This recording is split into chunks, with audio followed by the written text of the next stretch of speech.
Well, I thank you for the submission, the email from an individual subscriber. Hi, AB. If you watch Justin's video, he found interesting things in the documents about MBM and DM in and out of sleep stuff. But have time, they saw Lilly poke her head in about 50 minutes in them, the timestamp. So I went and checked it out. And you're right. Justin was talking about something really interesting and how Daniel and Malaya both have really the same stories and then go and contradict themselves. Both of their accounts contradict one another in what they told police through their statements on the affidavit. We're going to have a look at that in a second.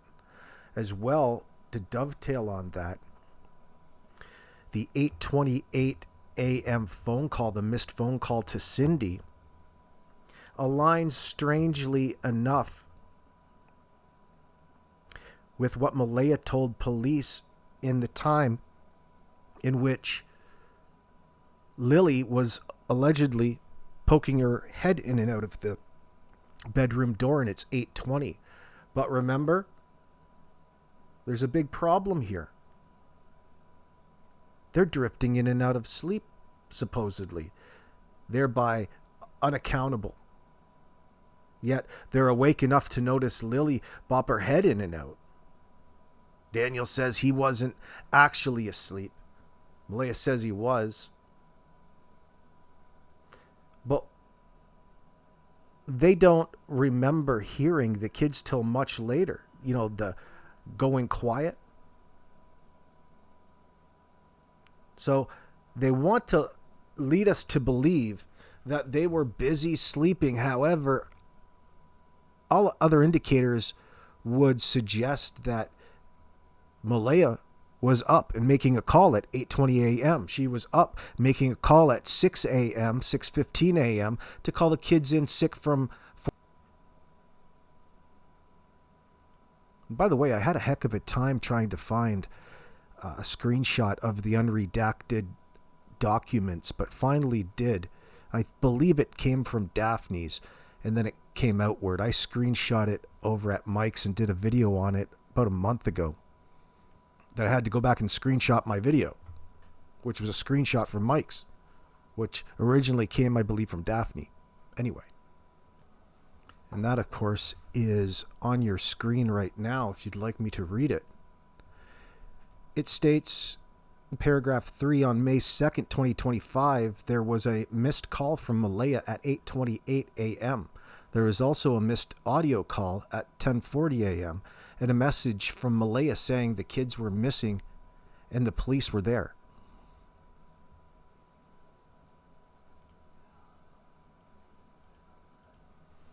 Now let me explain what Patriot Girl was trying to point out or was sending me in relation to Justin's last live stream, or second last live stream on Jack and Lilly about a week ago.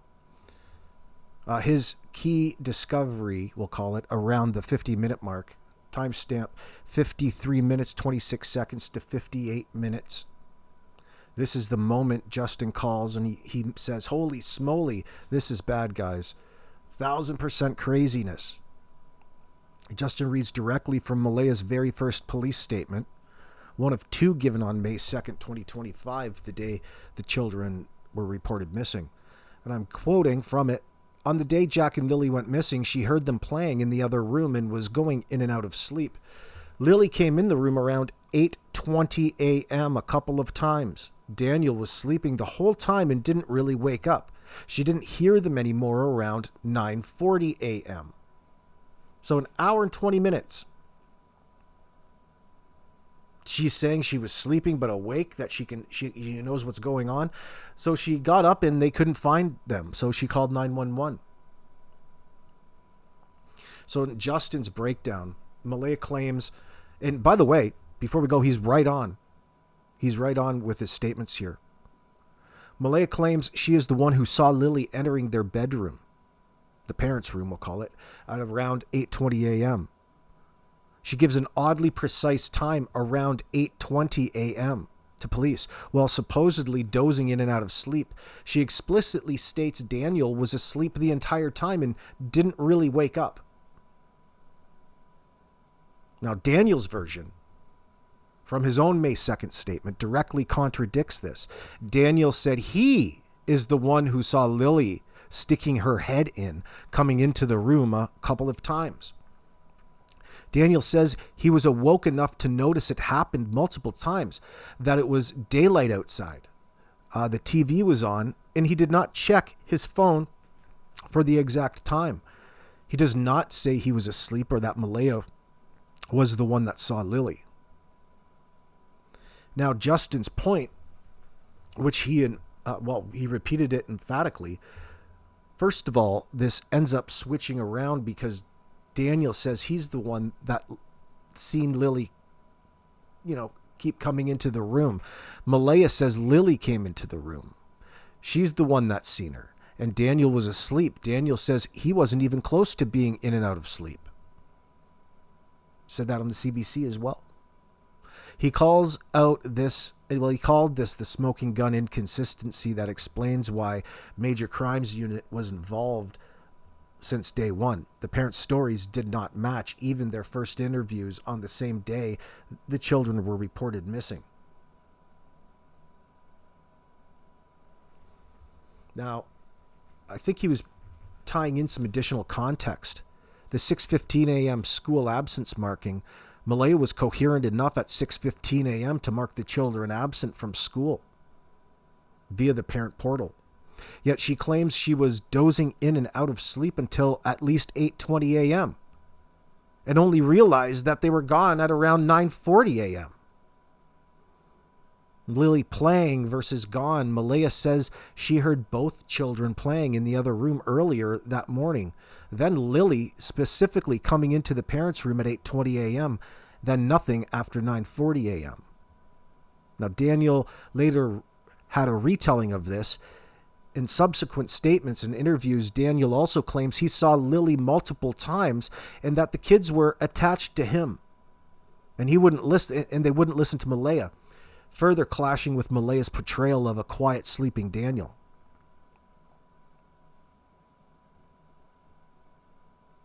Justin's overarching argument in this segment, the parents here cannot even agree on the most basic of facts.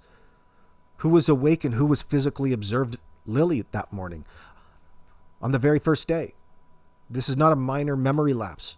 It is a fundamental reversal of roles in their accounts of the last known sighting of the children inside that house.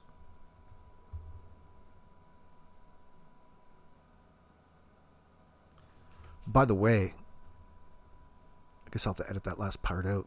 3, 2, 1. Jack and Lily Sullivan case, This Is Getting Ridiculous is the name of Clutch Them Pearls live stream in which I'm quoting, and I'll add it into the description of this video. Now let's continue. Well, let me add some context from Justin's stream before we talk about the 8:28 phone call and why it's an issue. But it's already strange that it aligns with Malaya's 8:20 a.m. sighting. She's been caught here. So,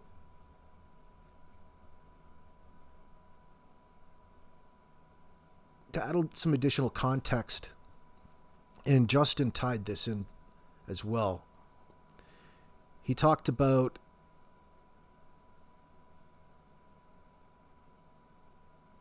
neighbor Bradley Wong hearing Daniel's vehicle coming and going 3 or 4 times after midnight into the early morning of May 2nd. Daniel claims the car never moved until he went searching after the children were reported missing.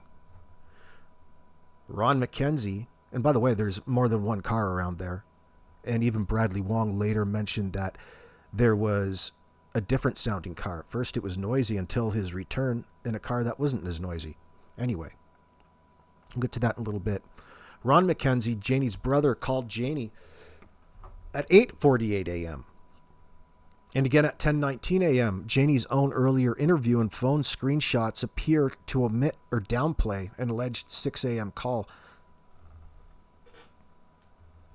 Daniel's polygraph slip, where he repeatedly says, "I didn't have anything to do with the red rum of Lilly and Jack," instead of disappearance. On Daniel's claim he searched without his phone because there's no service on day one, yet later statements mention using Google Maps and having service on day two while searching.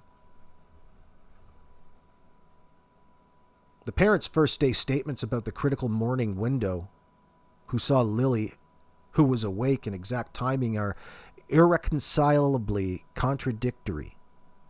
Justin presented this as direct evidence from the police summaries that the official story collapsed immediately, which is why the case escalated to major crimes right away. He believes this, plus the vehicle movements and other timeline issues, strongly indicate the parents know far more than. Now, let's talk about a little bit more clear of an explanation of the 8:28 phone call from Malaya to her mom, Cindy. On the morning of May 2nd, 2025, which is the day Jack and Lily Sullivan were reported missing, Malaya, the children's mom, called her mother, Cindy, at approximately 8:28 a.m. It was a missed call, and Cindy did not answer. The detail only became public later when more complete, less redacted, phone records were released through RCMP documents, Freedom of Information requests.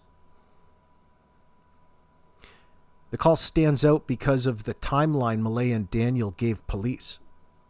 Malaya and Daniel both claimed they were still in bed dozing in and out of sleep that morning. Malaya said she heard the kids playing and Lily came into her bedroom a couple of times around 8:20 a.m. They said they didn't realize the children were missing until around 9:40 a.m., which Malaya got up and they couldn't find them. The key problems with this 8:28 call is, why was Malaya calling her mother at 8:28 if, according to her own story, everything was still normal and the kids were supposedly playing inside the house? She never mentioned this call in her initial police statements about the morning timeline. It happened before she reported the children missing to 911, which was closer to 10 o'clock a.m. Some analysts point out that this call later appeared to be missing or deleted from certain call logs, though this has not been officially confirmed. Talking about some of the community theories, which are unproven at this point. We'll call it the true crime discussion groups and YouTube channels covering the case. People speculate that the 8:28 call could have been a signal call. For example, letting her mom know the kids were outside or something was happening. An attempt to get help or coordinate something. Could be evidence that Malaya already knew the kids were gone or something was wrong much earlier than she claimed. Now, these are only theories only.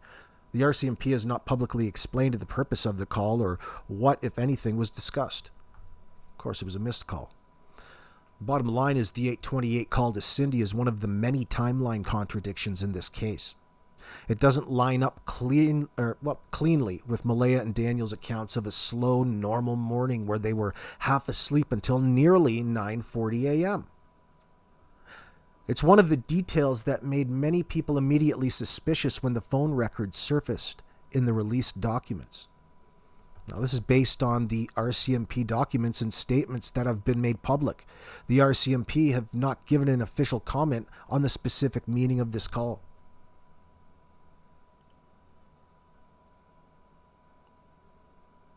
Let's do a direct comparison.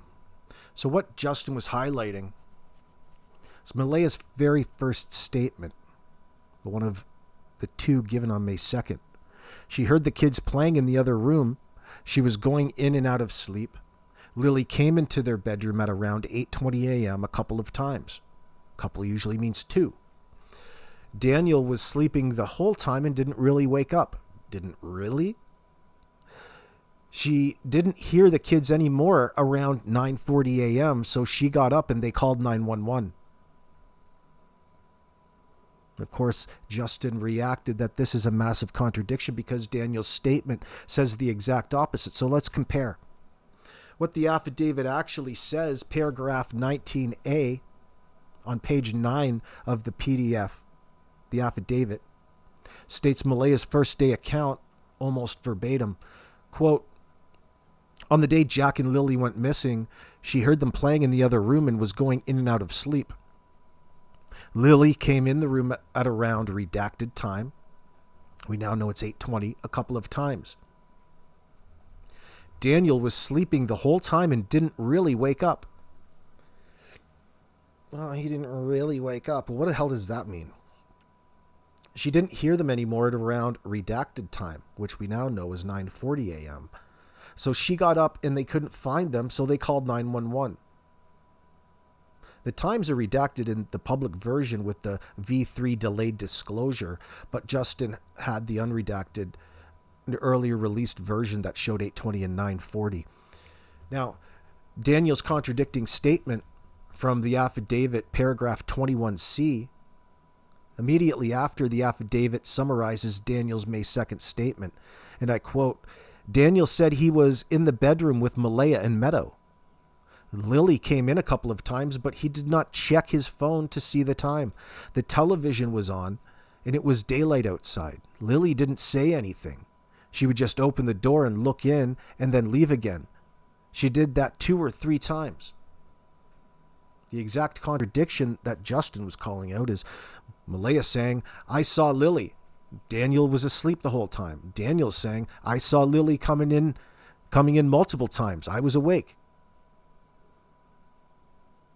Now, this is precisely why Justin said this is bad. Look at the difference in their first interviews.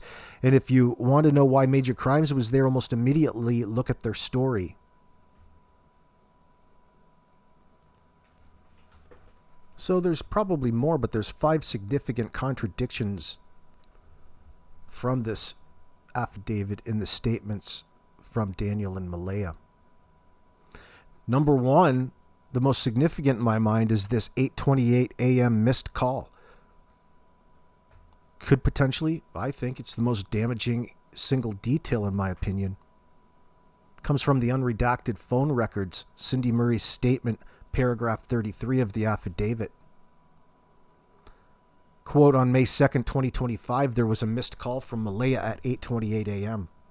Malaya's own first statement, paragraph 19A, states, "On the day Jack and Lilly went missing, she heard them playing in the other room and was going in and out of sleep. Lilly came in the room at around 8:20 a.m. a couple of times. Daniel was sleeping the whole time. She didn't hear them anymore around 9:40 a.m., so she got up." It's amazing when you're dozing and in and out of sleep how you can give such definite time frames there. "Oh, but I was definitely," it's just so ridiculous. It's a contradiction. Malaya claims that she was still half asleep, dozing in and out until nearly 9:40 a.m., yet she actively placed or attempted a phone call to her mother at 8:28 a.m. before she says she realized the children were missing. That's important. This call is never mentioned in any of Malaya's 4 initial statements. Cindy herself only learned the kids were missing later and missed the call because her phone was in the house while she was in the barn. It's significant because it's the single strongest piece of objective evidence that something was already wrong at 8:28 a.m., contradicting the slow, normal, dozing morning narrative both parents gave police on day 1.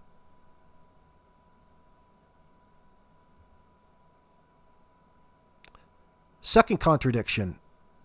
Who saw Lilly that morning? The Lilly in the bedroom flip. Malaya's first statement, paragraph 19A, the exact passage Justin was reading, we're talking about earlier, or throughout this video, the 50-minute mark. I quote, "Lilly came in the room around 8:20 a.m. a couple of times. Daniel was sleeping the whole time and didn't really wake up." Daniel's first statement from paragraph 21C, quote, "Daniel said he was in the bedroom with Malaya and Meadow. Lilly came in a couple of times, but he did not check his phone to see the time. The television was on and it was daylight outside. She did that 2 or 3 times. The exact reversal is Malaya, I saw Lilly. Daniel was asleep. Daniel, I saw Lilly. I was awake.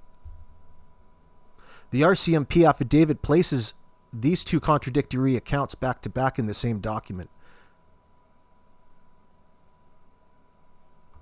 Talk about the third contradiction. It's Malaya's level of wakefulness from 6:15 a.m. to 8:28 a.m.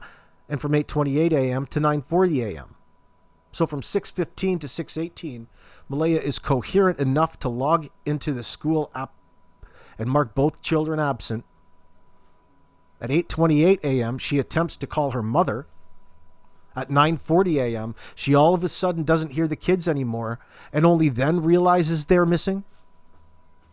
She claims she was going in and out of sleep the entire time after making them absent, yet she performed two deliberate actions, school, app, plus the phone call, during the period. She says she was half asleep.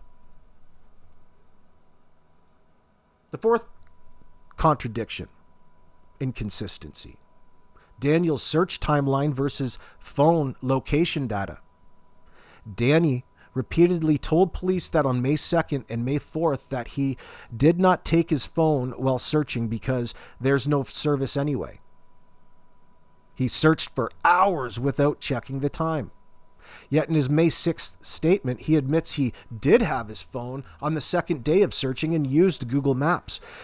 His Google timeline, later obtained, directly contradicts his early claims. Talk about the fifth contradiction. The vehicle movements the night before, from Brad Wong. This neighbor, Bradley Wong, paragraph 32, reported hearing Daniel's loud vehicle leaving and returning 3 to 4 times after midnight into the early morning hours of May 2nd. Daniel and Malaya both claimed that the vehicle never moved until after the children were reported missing. This is the midnight car runs detail Justin and others tie to the bundle from Brad's burn pile speculation.